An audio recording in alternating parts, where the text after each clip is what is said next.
کریمه او ذکریا رښتینې کیسه.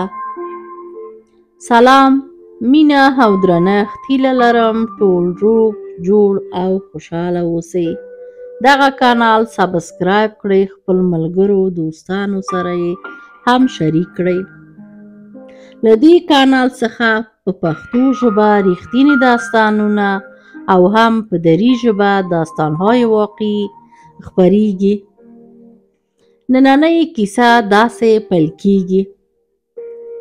زه د لوګر په یو دولتي کلینیک کې ډاکټره یم. یوه شپه چې زه نوکري او یا وظیفه وم په کلینیک کې، نیمه شپه یوه مریضې کلینیک ته راوستله چې ویل تیزاب وڅښلی. زموږ د روغتون مسؤلین پولیس ته یې زنګ ووهه. د پولیس راتګ 1 ساعت وځنډېده.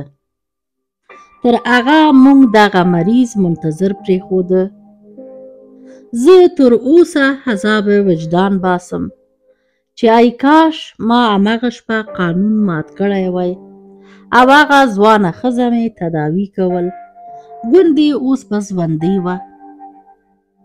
ښه نو، پولیس راغی. وروسته له هغه د ښځې معده یې پرېوی. مریضه بستره شوه. زه سبا لاړم خپل کور ته. کله چې بله ورځ بیا کلینیک ته راغلمه، اول د همغې ښځې اتاق ته لاړمه چې مریضه زما په لیدلو په خندا شوه او ورنه مې پوښتنه وکړه څنګه یې؟ ویل لږ درد لرم. ما ورته ویل ولې دې تیزاب څښلي؟ هغه راته ویل زما د ژوند کیسه ډیره اوږده ده. ما ورته ویل اورمه، ووایه زه وخت لرم. ځوانه ښځه داسې ورو ورو قصه یې پیل کړه. نوم مې کریمه ده. مور او پلار مې یو د بل د کاکا زوی او د کاکا لور کیږي. پلار مې زما د مور څخه ډیره کرکه لري. داسې ورځ نه وي چې زما پلار زما مور ونه وهي. زه له ماشومتوب څخه په کرکه کې لویه شوې یم. په ماشومتوب کې ما باندې د کور کارونه یې کوو. مکتب ته هم تلمه.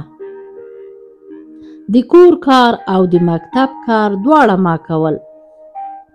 خو مکتب خلاص شو. ما د کابل پوهنتون کې لاره پیدا کړه. کامیابه شومه، اما زما پلار زه یې پرې نه ښودلمه چې زه کابل پوهنتون ته لاړه شمه. بیا مجبوره شوم چې خپل ولایت کې دارالمعلمین پښتو څانګه وویمه. کله چې دارالمعلمین ته لاړم، زموږ په صنف کې یو هلک و چې ذکریا نومېده. هغه هلک تل به ماته د مینې اظهار کوو، مګر زما د نارینه څخه کرکه کېده. زه خپل د پلار رویه د خپل د مور په مقابل کې لیدل. نور زما د مینې څخه د نارینه څخه ډیره کرکه کېده. 4 کاله دا ذکریا راپسې وه او هره ورځ به یې راته ویل چې زما تا سره مینه ده او د زړه څخه تا سره مینه لرم. زه خپل د پلار رویه د مور په مقابل کې مې لیدله. نور زما د مینې څخه کرکه کېده. دغه ذکریا زما همصنفي 4 کاله راپسې و. ټوله ورځ به یې راته ویل زما تا سره مینه ده، د زړه څخه تا سره مینه لرم. وروسته له 4 کالو څخه ما خپل ځان سره سوچ وکړ چې شاید ذکریا رښتیا وایي، شاید ما سره د زړه نه مینه ولري. وروسته له ډیر سوچ څخه ما ځان سره فکر وکړ او ذکریا ته مې مثبت جواب ورکړ. کله چې ذکریا زما جواب یې واورېده، خپل مور یې زموږ کره جرګې لپاره ولېږه. قسمت هم و زما پلار راضي شو او زه یې ذکریا ته ورکړمه. ذکریا د واده بندوبست یې وکړه. واده مو وکړه. لاړم خپل خاوند کره. وروسته له څو ورځو څخه چې د کار لپاره اشپزخانې ته لاړمه، په اشپزخانه کې یوه جلککۍ وه چې د 8 کالو یا 9 کالو وه. ذکریا ته یې ویل پلاره ماته پیسې راکه چې آیسکریم اخلم. کله چې ذکریا ته پلار ویل ما ذکریا ته وکته او ذکریا ماته. په دې خبره ذکریا له اشپزخانې څخه ووته او کوټې ته لاړ. زه ورپسې ورغلمه او د ذکریا څخه مې پوښتنه وکړه دا جلککۍ دې څه کېږي؟ هغه راته ویل دا مې لور ده. ما ویل مور یې چیرې ده؟ هغه راته وویل مور مې پلار کره لېږلی د دې لپاره چې ته خبره نشې. زما ذکریا سره ډیره زیاته مینه وه. ما نه غوښته چې ذکریا خفه شي ما څخه. ما په ټوکه ذکریا ته ویل نور څه شي ته ګورې، خو ورته زنګ ووهه چې راشي زه وګورم چې بنه مې ښایسته ده یا زه ښکلې یمه. ذکریا راته وکته او ویل رښتیا وایې؟ ما ویل ولې؟ ټوکې کومه؟ هو حتما رښتیا وایمه. ذکریا یو کس یې ولېږه زما بنه راغله. زما رویه خپل بنې سره ډېر دوستانه و. ما هغه ته خپل د خور په سترګه کتله. بنه مې زما څخه په زړه کې کرکه درلوده، خو بیا هم ورځې مو ښې تېرېده. زما د واده څخه 1 میاشت تېر شو. یو ورځ زما معده په درد شو چې ما له پخوا څخه د معدې ستونزې درلوده. کله چې زما معده په درد شو زه ذکریا سره ډاکټر ته لاړم.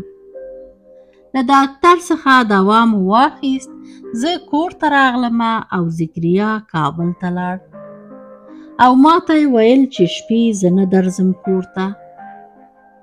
کله چې شپې ډوډۍ وخوړل شو ما خپل بنې ته ویل چې زما هغه پوډر په 1 پیاله اوبو کې حل کړه او راته راوړه. زما بن هغه پوډر یې په اوبو کې حل کړ او راته یې راوړ. کله چې پیاله مې خپل خولې ته نږدې کړه ډېر بد بوی کول. ما خپل بنې ته ویل چې څنګه بد بوی کوي. بنه مې راته ویل پوزه دې کلکه ونیسه او په 1 ساه وڅکه بیا په بوی نه پوهېږې. ما هم همداسې کړه. 1/2 ساعت لا تېر نه و چې زما ټول خېټه په سوخت او په درد شو. زما زړه بدېده. زړه مې بدېده او کانګې راتله. بنه مې چې ولیده ما ژړل له درد څخه. بنه مې راته ویل کانګې وکړه کانګې وکړه. ما ویل ولې کانګې وکړم؟ بنه مې ویل ما په اشتباه کې ستا د معدې پوډر په تیزاب کې مې حل کړی او درته مې درکړی. د دې خبرو اورېدلو سره زه یې په موټر کې واچولم او کلینیک ته یې راوستم چې پرون شپه و. زما معده یې پرېوی. ما کریمې ته ویل تا ولې پولیس ته ویل چې ما خپله تیزاب په اشتباه کې څکلی؟ کریمه ما ته ویل ما نه غوښته چې ذکریا خپل خاوند خلکو ته کم راولم او ښځه یې زندان ته لاړه شي. ما خپل بنه وبخله، مګر ذکریا پرون خپل ښځې ته طلاق ورکړی او له کور څخه یې ویستلی. ماشومان یې ترې اخیستی. دومره غټه جزا یې ورته ورکړی. دا سمه ده چې زه مړه کېږم، د تل لپاره د دې نړۍ څخه ځمه، مګر زما بنه هره ورځ مړه کېږي او بیرته ژوندی کېږي، ځکه د هغه ټول ژوند ورنه لاړ. خاوند، ماشومان، بل قاتله شوه، آخرت هم برباد شو او دنیا هم خرابه شوه. ما کریمې ته ویل چې څومره غټه زړه لرې کریمه جانې. په دې وخت کې نرس راغله او ما ته یې غږ وکړه. زه لاړم خپل دفتر ته. زما کار ډېر و. اوزګار نه شوم چې بیا د کریمې خبر واخلمه. مازدیګر رخصت شومه او کور ته لاړمه. کله چې شپه کور کې ځان سره مې سوچ وکړ او پلان مې جوړ کړه چې سبا ته اول چې کلینیک ته لاړم د کریمې پوښتنې لپاره اطاق ته ورځم. همداسې مې وکړه. سبا کله چې کلینیک ته راغلم لومړی د کریمې اطاق خواته روان شوم. کله چې اطاق ته ورسېدم ګورم تخت تش ده. نرسې ته مې غږ وکړ او ورته مې ویل مریضه څه شوه؟ هغه راته ویل د تیزاب مریض. ما ورته ویل هو. نرسه راته ویلې بیګا شپه د هغه مریضه وضعیت خراب شو او بیچاره مړه شوه. د کریمې د مرګ آواز سره زما زړه ډېر بد شو او په دې مې افسوس وکړ چې یوه ښځه د خپل د همجنس له لاسه په قتل رسېږي. دغه و د کریمې د ژوند کیسه. د کیسې پایله. ګرانو اوریدونکو هیله لرم دغه کانال سبسکرایب کړئ، خپل ملګرو دوستانو سره یې شریک کړئ. تر بل داستان تاسې په مهربان الله سپارم.